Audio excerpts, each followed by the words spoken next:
If you want to activate eSIM on your Google Pixel 10, what you can do is go to Settings. Now, once you open Settings, proceed to Network and Internet, and you want to tap on SIMs. If you actually have a nano SIM card on your phone, then you have to press Add SIM option over here.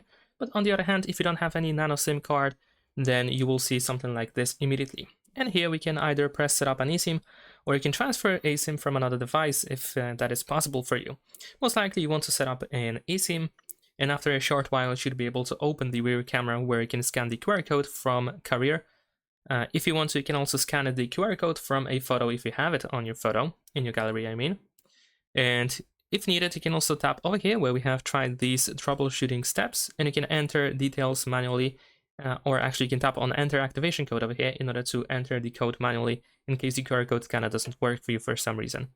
And that's pretty much it. Thanks for watching, leave a like and subscribe.